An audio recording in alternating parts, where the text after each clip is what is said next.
안녕하세요. 지혜 취향입니다. 오늘 영상은 여러분의 대화와 사람 관계에서 내 편 없는 당신, 저까지 무릎 꿇게 만드는 충격적 비법을 주제로 준비했습니다. 우리는 모두 사람들과의 관계에서 어려움을 겪을 때가 많습니다.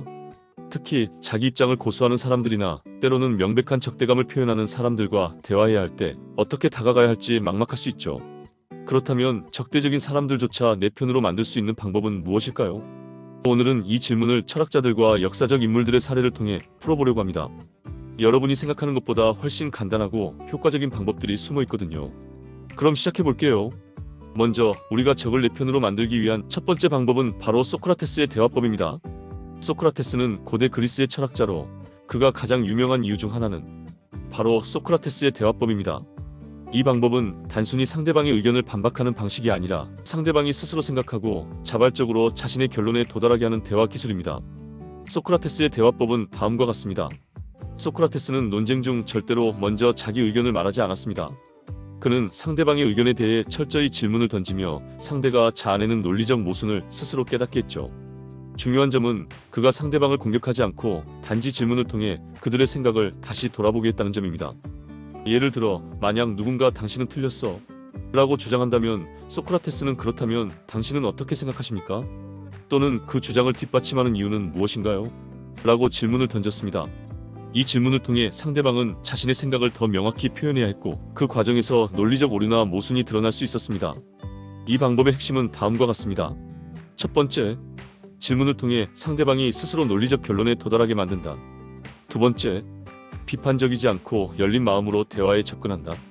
세 번째, 상대방의 생각을 존중하고 그들의 의견을 바탕으로 대화한다.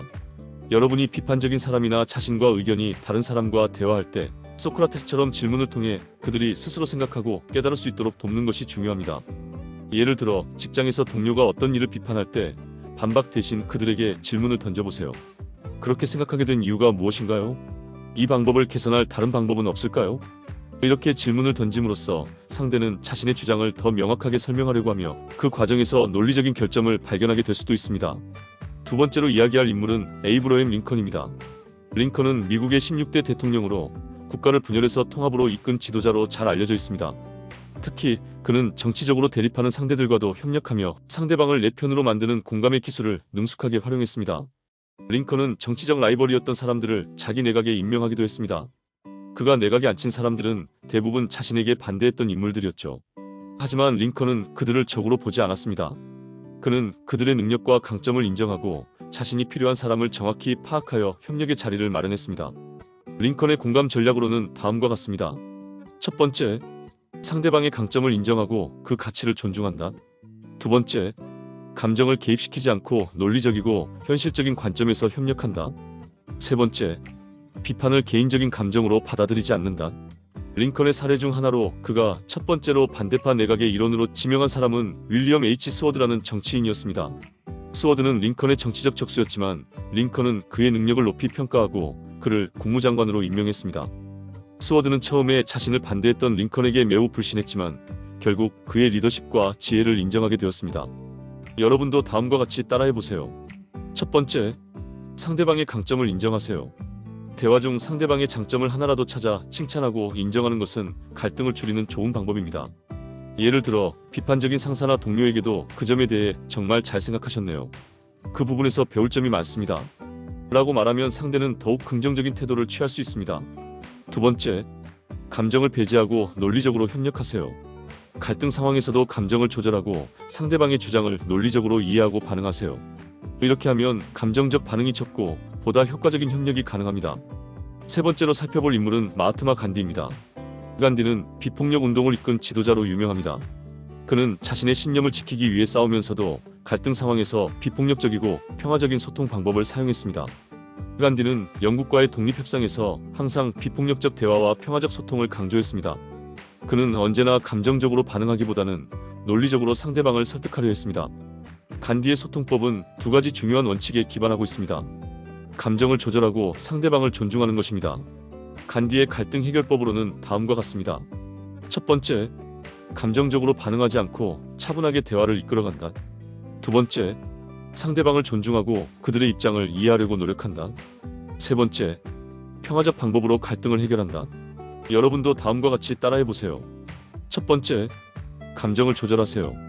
갈등 상황에서 자신의 감정을 과도하게 표출하는 것은 상황을 악화시킬 뿐입니다. 대신 감정을 조절하고 침착하게 대화하세요. 예를 들어 누군가 공격적인 태도로 다가올 때 감정을 억제하고 차분하게 대답하는 것이 중요합니다. 또 다른 예로 누군가 무례하게 다가올 때 제가 이해한 바로는 그 점에 대해 불편함을 느끼신 것 같네요. 어떻게 해결할 수 있을지 함께 고민해 볼까요? 라고 말함으로써 갈등을 평화적으로 해결할 수 있습니다. 두 번째, 상대방의 입장을 이해하려 노력하세요. 대화를 나누는 동안 상대방의 입장에서 생각하고 그들의 감정이나 주장을 이해하려는 노력이 중요합니다. 이를 통해 상대방은 자신이 존중받고 있다는 느낌을 받을 수 있으며 이는 갈등을 줄이고 협력을 유도하는 데 큰 도움이 됩니다. 예를 들어 동료가 스트레스를 받는 상황에서 지금 많이 힘드신 것 같아요. 제가 어떻게 도와드릴 수 있을까요? 라고 말하면 상대방은 자신이 배려받고 있다는 느낌을 받을 것입니다. 이제까지 철학자들과 역사적 인물들의 대화법을 통해 상대방을 내 편으로 만드는 방법을 배웠습니다. 이제는 실생활에서 적용할 수 있는 구체적인 전략을 알아보겠습니다. 이 전략들은 사람들과의 관계에서 실질적으로 도움이 될 것입니다. 첫 번째, 경청과 공감하기. 상대방의 말을 적극적으로 경청하고 그들의 감정에 공감하는 것이 중요합니다. 사람들은 자신이 말할 기회를 가질 때 더 쉽게 마음을 열고 관계가 개선됩니다. 두 번째, 상대방의 입장에서 생각하기. 갈등 상황에서 감정을 배제하고 상대방의 입장에서 상황을 이해하려 노력하세요. 이는 대화를 평화적으로 이끌어가는데 큰 도움이 됩니다. 세 번째, 상대방의 강점 인정하기. 상대방의 능력이나 장점을 칭찬하고 인정하는 것만으로도 많은 갈등을 예방할 수 있습니다. 칭찬은 상대방을 편안하게 하고 긍정적인 관계를 형성하는 데 도움이 됩니다. 네 번째, 비판하지 않기. 대화에서 상대방을 비판하지 않고 열린 마음으로 대화에 임하는 것이 중요합니다. 비판은 사람들의 방어적 태도를 유발할 수 있으므로 피하는 것이 좋습니다. 다섯 번째, 자신의 감정을 조절하기. 자신의 감정을 잘 관리하고 대화 중에는 감정적으로 반응하기보다는 차분하게 문제를 해결하려는 태도가 중요합니다. 오늘은 소크라테스, 링컨, 간디의 사례를 통해 적을 내 편으로 만드는 방법을 알아보았습니다. 이들의 대화법은 단순히 역사 속의 이야기만이 아니라 현대 사회에서도 매우 유용한 전략들입니다. 여러분도 이 방법들을 실생활에 적용해 보세요. 상대방을 존중하고 감정을 조절하며 질문과 공감의 기술을 통해 사람들과의 관계에서 더 나은 결과를 얻을 수 있을 것입니다. 그럼 오늘 영상이 도움이 되셨다면 좋아요와 구독, 알림 설정 부탁드리고 여러분의 생각이나 경험을 댓글로 공유해 주세요. 지금까지 지혜의 취향이었습니다. 감사합니다.